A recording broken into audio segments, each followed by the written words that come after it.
I think it's good to introduce high school students to eating locally because it's just a different way of thinking. I grew up with a single dad and lived exclusively on fast foods. That's what I grew up on.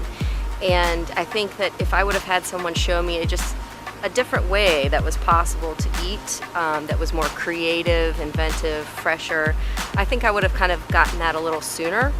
And so I think it's really cool to expose kids to that. They may not get it right away, but it plants the seed in them that there are different ways to eat, different cultures, everybody eats differently, and just to explore food for fun, not just to say, this is healthy and I have to eat it, but just to have fun with it and enjoy the different flavors of the world and of your local community.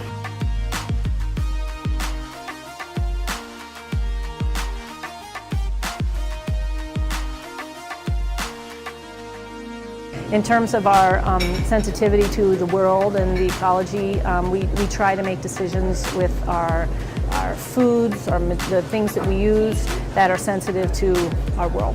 And so that translates into composting all of our food scraps to a local farmer, using compostable products. We have a solar system on our roof which preheats our water, requiring a little less energy for us to use to heat our water. In our buying practices, trying to buy from farmers that produce in such a way that we feel comfortable with. Also, we buy locally a lot. There's for lots of reasons for that. One is it just tastes better, it's fresher. The second thing is it's better for you. And the third thing is we're supporting our local economy. Farmers that we already have a relationship we sell in the farmers markets. From selling in the farmers markets, we're able to continue a relationship with them and support their business while they support ours. One thing that we've instituted this year is we've put in a garden in the back of the cafe. So that is our attempt to, at the least, have fresh basil, cilantro, mint, three of the, what I call the holy trinity of herbs. We at least can get those, and then we have other things like tomatoes, peppers, zucchini that we are growing with the hopes that we'll be able to use those in our salads and sandwiches and that kind of thing, at least during the growing season here.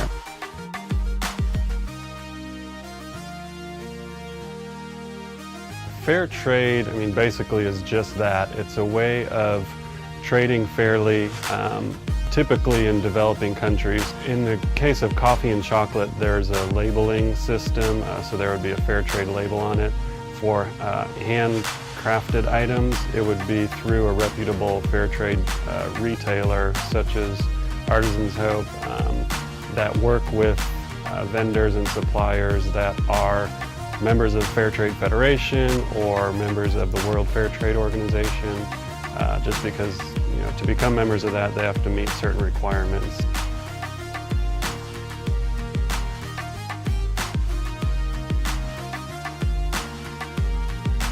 To be green, maybe one of the best things that you can do is be mindful of how old is the sunshine that you're using when you eat a meal. How old is the sunshine when you flip a switch or plug your iPod in or your cell phone into the wall? That's hard to control. How do you tell your parents, guys, I want to go green electricity only? Put some solar panels on. Oh, and by the way, Mom, Dad's only going to cost you $25,000. Okay? Those are hard things to do. But every day, you guys have a choice about your food. So what is green? What do you guys think green is? Homegrown, local food, and if you see a sticker that says buy fresh, buy local, you're on the right track. This is just sunshine that was photosynthesized, turned into a sugar. In some of my classes I call soil sugar bagels. So you have all these bagels in the soil, and then it was just compressed, and you let it sit long enough, and it turns out, great energy source. The problem is it took a really long time to get that sugar in the ground. And then guess what? I can turn this into electricity in about 1 second. So think about it, 300 million years to make, or a couple million years to make, and then it sat in the ground for a long time. We're clever. We figured out how to keep the lights on here, but we can turn this into carbon dioxide in 1 second. So that's sort of the imbalance.